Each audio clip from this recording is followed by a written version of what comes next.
రెడ్డిగా అనకాపల్లిలో కెనరా బ్యాంకు దోపిడీ దొంగల కోసం దర్యాప్తు ముమ్మరం చేశాయి పోలీసు బృందాలు. దానికి సంబంధించిన బ్రేకింగ్ న్యూస్ చూస్తున్నాం. ఏఎస్పీ మోహన్ రావు కేసును స్వయంగా పర్యవేక్షిస్తున్నారు.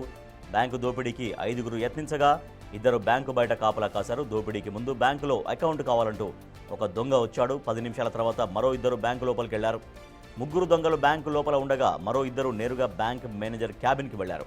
2 దొంగలు క్యాషియర్ను కాలర్ పట్టుకుని తుపాకీతో బెదిరించారు.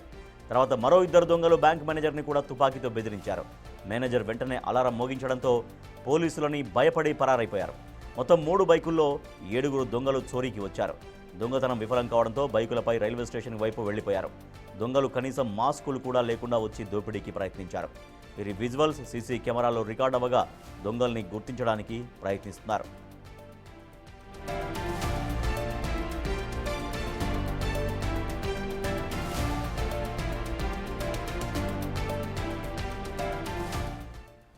అనకాపల్లిలో కెనరా బ్యాంకు దోపిడీ దొంగల కోసం దర్యాప్తు ముమ్మరం చేశాయి పోలీసు బృందాలు. మనం చూస్తున్నాం విజువల్స్లో.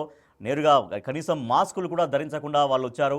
మొత్తం 5గురు ఆ బ్యాంకు సిబ్బందిని, బ్యాంక్ మేనేజర్ సహా బ్యాంకు సిబ్బందిని బెదిరించి దోపిడీకి ప్రయత్నించారు. అయితే బ్యాంక్ మేనేజర్ అలారం మోగించడంతో పోలీసులు వస్తున్నారేమనే భయంతో వాళ్ళు పారిపోయారు. మా ప్రతినిధి రాజు మరింత సమాచారం ఇస్తారు. రాజు, ఈ దోపిడీ దొంగలు అంటే దోపిడీ కోసం ప్రయత్నించినటువంటి దొంగలు ఎవరుగా అనుమానిస్తున్నారు? సో సీసీటీవీ కెమెరాల్లో వాళ్ళు మాస్కులు కూడా ధరించలేదు, చాలా క్లియర్గానే మొహాలు కనిపిస్తున్నాయి. సో వాళ్ళ కోసం గాలింపు ఎట్లా కొనసాగుతుంది? ఏమైనా క్లూస్ లభించాయా?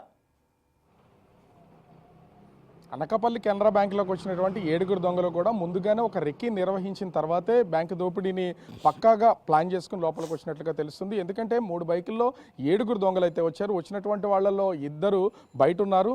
మొత్తం 2 బయట ఉండి మిగిలినటువంటి 5 లోపలికి వెళ్ళారు. 5 లోపలికి వెళ్ళే సమయంలో కూడా ఒకరు బ్యాంక్ అకౌంట్ కావాలంటూ లోపలికి వెళ్ళి ముందుగా ఆ బ్యాంక్ అకౌంట్ గురించి మాట్లాడారు. అయితే ఇది లంచ్ టైం కావడంతో కొంతసేపు టైం తీసుకోవాలని ఆ బ్యాంకు సిబ్బంది చెప్పినటువంటి నేపథ్యంలో లోపలే కూర్చున్నారు. మరొక 2 లోపలికి వెళ్ళి ఈ 3 కలిసి మాట్లాడుకుంటున్నటువంటి సమయంలో ఇంచుమించుగా 10 నిమిషాల గ్యాప్ తర్వాత మరొక 2 లోపలికి వచ్చారు.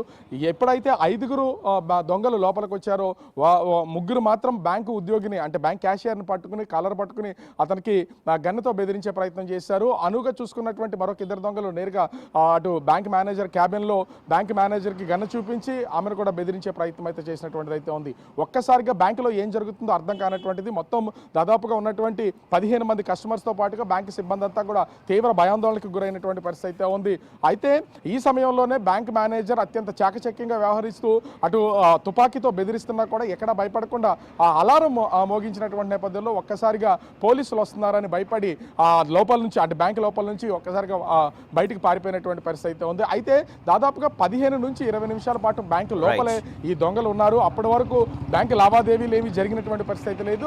ప్రస్తుతం పోలీసులు అయితే వీళ్ళ కోసం 3 బృందాలు ఏర్పాటు చేసి ఈ కేసును దర్యాప్తు చేస్తున్నటువంటి పరిస్థితి అయితే ఉంది. మాస్కులు ధరించలేదు కాబట్టి ఫేషియల్ రికగ్నైజేషన్ ద్వారా వీళ్ళని ఎవరు అనేది తెలుసుకునే ప్రయత్నం అయితే చేస్తున్నారు. సీసీ కెమెరాల ద్వారా ఎటు వెళ్లారనే ప్రయత్నం అయితే జరుగుతున్నటువంటి పరిస్థితి అయితే కనిపిస్తుంది.